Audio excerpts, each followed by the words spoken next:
नगर के गांव में पूरे साल में गर्मियों के ये दिन थे। हरी के खेत में इस बार तरबूज, खरबूजे और ककड़ियों की काफी अच्छी फसल हुई थी। नील गाय से खेत की रक्षा के लिए उसने खेत के किनारे एक झोपड़ी डाल दी थी और रात के समय उसी झोपड़ी में सोने लगा। एक रात पड़ोस के गांव में कठपुतलियों का नाच हो रहा था। हरी के दोस्त उसके पास आए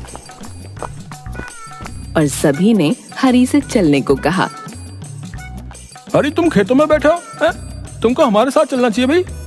मुझे भी नाच देखने जाने का मन है, मगर जाऊं कैसे? हरी को नाच देखने की इच्छा हुई, लेकिन जाए तो कैसे जाए? मन तो मेरा भी है, मगर पीछे से कोई आ गया और फसल को खराब कर दिया तो? अरे कोई नहीं आता यहाँ पर है? तू चल हमारे साथ, आज तो मजा करेंगे। इतने दिन बाद तो नाच हो रहा है। खेत पर किसी के ना होने से गीदड़ और दूसरे जानवर खेत को चर जाएंगे। चलो जैसे तुम्हें सही लगे भाई, है? हम लोग तो जा रहे हैं, तुम बैठो खेतों की रखवाली में। है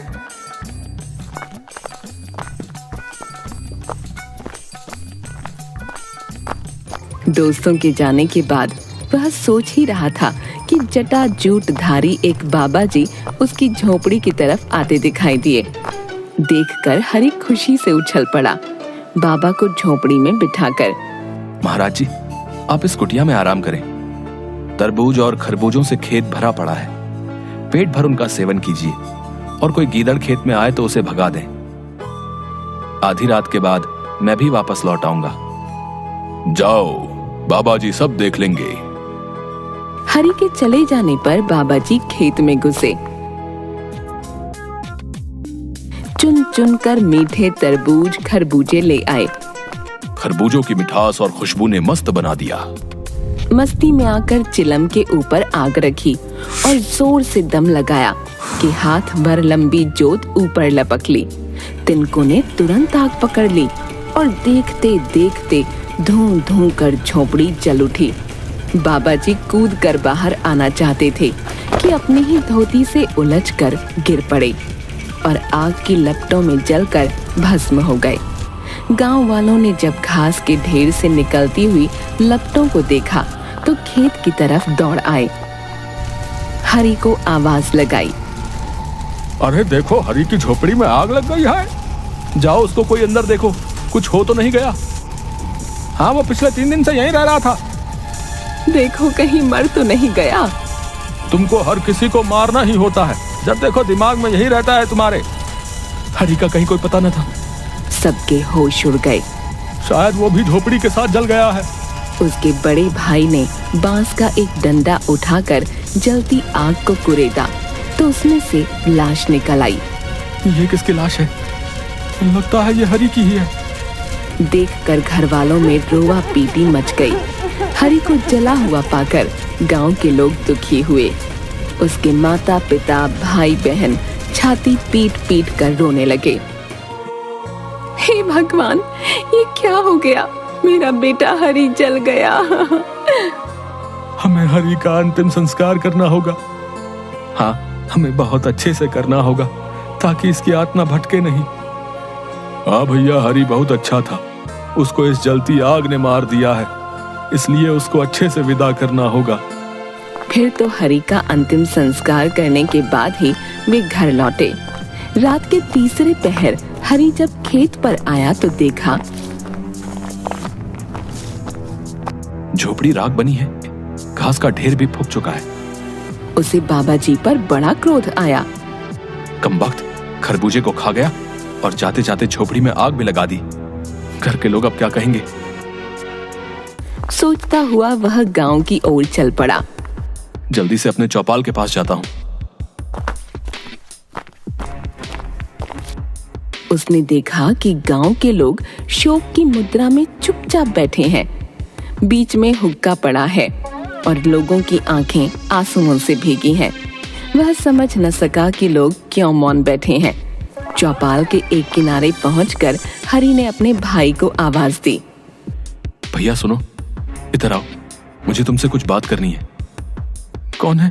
कौन है जो मुझे आवाज दे रहा है? हरी को देखते ही लोग चौंक उठे। एक ने चिलम उठाकर उस पर दे मारी। हरी कपड़े झाड़ने लगा। भूत आ गया। भूत? कहाँ आया भूत? कहते हुए लोग भाला और लाठियां लेकर उसके पीछे दौड़ पड़े। मारो मारो, भूत आ गया। लोगों को अपने पीछे भागते देख हरी तीतर की चाल हो गया। अरे ये लोग तो मुझे मारने आ रहे हैं, जान बचाकर निकलो यहाँ से अभी। हरी ने भागकर अपनी जान बचाई।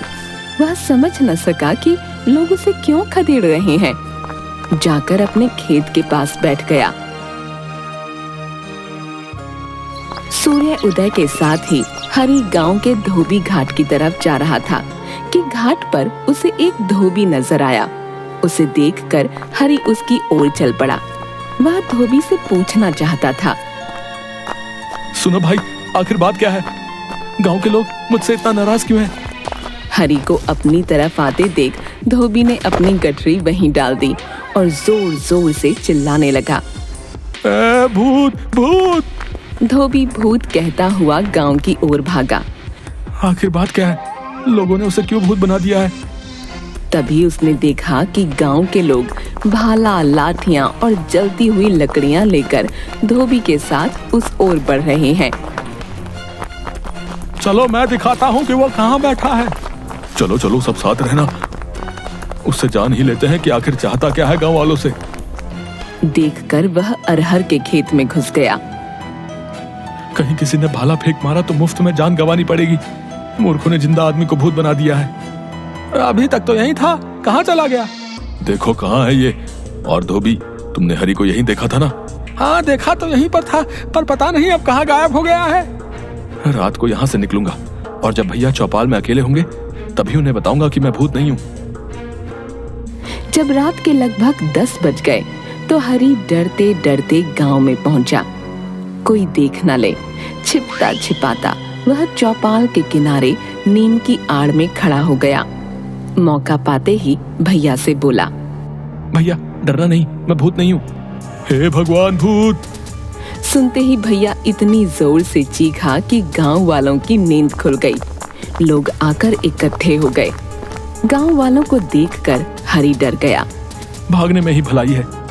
वह तेजी से भाग खड़ा हुआ। गांव के कुत्तों ने दूर तक उसका पीछा किया। अरे ये कहां से पीछे पड़ गए हैं? कोई बचाओ इनसे मुझे। अरहर के खेत में घुस जाने के कारण उसकी जान बच गई। पूरे गांव में दहशत छा गई। लोग परेशान हो उठे। कमबख्त, स्वयं तो मरा, दूसरों के लिए मुसीबत बन गया। भूत के डर से लोगों ने अपने कामकाज छोड़ दिए हैं। ऐसा भूत कभी नहीं देखा जो न हल जोतने दे, न कपड़े धोने दे और रात रात गांव में आकर लोगों को परेशान करे। अगले दिन गांव में कुछ सिपाहियों को लेकर एक थानेदार आया। एक डाकू की तलाश थी। यहाँ कौन आ सकता है? भूत है इस गांव में, किसको मरना है यहाँ आकर। थानेदार को जब मालूम हुआ कि इस गांव में एक भूत आया है तो वहीं डेरा डाल दिया। सोचा शायद वह भूत ना होकर वही डाकू हो जिसकी तलाश कई दिनों से हो रही है। वो भूत लोगों को किधर घेरता है? वो ज्यादातर अपने खेत के आसपास ही बैठा रहता है, जहां झोपड़ी में हरी जला था। अच्छी बात है, आज रात को हम उसे पकड़ लेंगे। तुम लोग भी हमारे साथ चलना। रात हुई। चारों तरफ जब घना अंधेरा छा गया तो गांव के लोग थानेदार और सिपाहियों के साथ उस जगह आ पहुंचे। चलो आज देखते हैं कौन सा भूत आता है यहाँ पर। साहब, यहाँ तो काफी अंधेरा है, हम डाकू को कैसे देखेंगे? खेत पर जाकर थानेदार घोड़े से उतर गया। अपनी सुरक्षा के लिए सिपाहियों ने 2 खूंटे जमीन में गाड़कर घोड़े की पिछली टांगे उनसे बांध दी ताकि वह कहीं भाग न जाएं। थानेदार खेत के दूसरी तरफ था। अब तुम लोग भूत की तलाश करने लगो। जाओ जाओ सिपाहियों, गांव वालों के साथ आगे जाकर उस भूत को ढूंढो। हरी अपने खेत के किनारे लेटा हुआ था। लोगों को अपनी ओर आते देख वह उठ बैठा। पता नहीं अब कौन सी आफत आ गई। अरे पकड़ो भूत को, कहाँ गया वो? पकड़ो उसे। अरहर के खेत में छिप जाओ। नहीं नहीं, कब तक लोगों से छिप छिप कर अपनी जान को जोखिम में डालकर रखूं? इससे अच्छा है कि खुलकर सामने आया जाए। वह उठ खड़ा हुआ और जोर जोर से चिल्लाता हुआ उनकी ओर दौड़ा। लो, मुझे मार डालो, मैं भूत हूँ, जिंदा भूत। आओ, मुझे पकड़ लो, पकड़ो पकड़ो। अंधेरी रात में हरि की आवाज दूर दूर तक गूंज उठी। सुनकर तो गांव वालों की हिम्मत टूट गई। ये तो हरि की आवाज है, ये तो सच में भूत है। जाओ, लाठियां और मशाल लेकर आओ। भूत भूत, भागो यहाँ से। मुझे तो कोई ले लो साथ में, यहाँ इसके साथ रात की दावत नहीं करनी है। सिपाहियों में भगदड़ मच गई। थानेदार कूदकर घोड़े पर जा सवार हुआ। घोड़े को एड़ लगाई, किंतु घोड़ा उछल उछल कर वहीं रह जाता। देखकर थानेदार की घिघी बंद गई। हे भगवान, बचाओ मुझे कोई भूत से। लगता है भूत ने घोड़े के पिछले पांव जकड़ लिए हैं, जिसके कारण घोड़ा भागने में असमर्थ है। थानेदार वहीं बेहोश हो गया। अगले दिन गांव में खबर फैल गई कि भैया, भूत ने तो कमाल कर दिया भाई, थानेदार के घोड़े तक को जकड़ लिया भाई। पता है, कल रात को कमाल हो गया। मुझे भी पता है, मैं भी कल रात को वहीं पर था। अब उससे छुटकारा पाने का एक ही उपाय था कि उसकी मनौती की जाए। 13वीं करने के बाद प्रेत आत्माएं शांत हो जाती हैं। हमें हरि की मनौती ही करवानी पड़ेगी, नहीं तो वो सबको ऐसे ही परेशान करेगा। चलो हरि के भाई से इस बारे में बात करके देखते हैं वो क्या बोलता है। चलो। हाँ हाँ, क्यों नहीं, कर दो इस मुए की मनौती, नहीं तो ये भरी जवानी में ही कहीं मुझसे चिपट गया तो मेरा क्या होगा। शाम को सारे गांव वालों ने मनौती की। टोकरी भर मिठाइयाँ खेत में रख आए। हरि उसी समय अरहर के खेत में छिपा ये सब सुन रहा था। उसका भाई हाथ जोड़कर जोर शोर से कह रहा था, भैया तू चला गया, लेकिन इस गांव के लोगों को माफ कर दे। इन लोगों ने तेरा क्या बिगाड़ा है कि तू इन्हें दुख दे रहा है। 13वीं के दिन हम लोग मिलकर तेरी पूजा करेंगे। तुझे जो चाहिए वो बता दे, लेकिन हमारा पीछा छोड़ दे। हरि इन सब बातों से परेशान हो चुका था। क्यों ना 13वीं के दिन मैं भी वहां पहुंच जाऊं। जाकर देखूंगा कि कौन कौन 13वीं में आया है। जो मेहमान उस दिन नहीं आएगा, उसी के घर जाकर अपनी विपदा सुनाऊंगा। उसे बताऊंगा कि मैं हरि हूं, मैं मरा नहीं हूं। मेरी जगह एक बाबा जी उस झोपड़ी में जल गए थे। 13वीं के पहले आधी रात के बाद चौपाल के घने नीम पर जा चढ़ा। उसी नीम के छत्र में मृतक के क्रियाकर्म के बाद मेहमानों को भोजन कराया जाने लगा। तरह तरह के पकवान परोसे जाने लगे। देखकर हरि के मुंह में पानी भर आया। क्या बात है, जो खाना जीते जी किसी ने नहीं पूछा, वो मरने के बाद देखो कैसे खिला रहे हैं। उसने देखा सभी लोग दावत उड़ाने आए हैं, केवल उसकी छोटी लड़की के ससुर नहीं हैं। रात को जब सभी सो गए तो वह भी नींद से उतर आया और अपने रामू के गांव की ओर चल पड़ा। सवेरा होने तक वह रामू के पास पहुंच गया और अपनी कहानी उसे सुना दी। भूत भूत, भागो यहाँ से।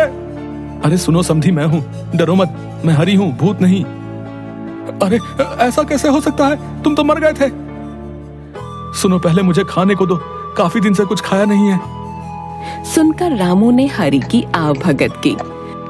अच्छे से पेट भर खाओ, उसके बाद चलते हैं तुम्हारे गांव। खाना खिला पिलाकर अपना तांगा तैयार करवाया और हरि को लेकर उसके गांव पहुंचा। उसके माता पिता और गांव वालों ने रामू के साथ जब हरि को देखा तो लोग चकित रह गए। रामू ने सारी कहानी सुना दी। गांव के लोगों ने हरि को गले लगा लिया और अपनी मूर्खता और जल्दबाजी पर बहुत लज्जित हुए।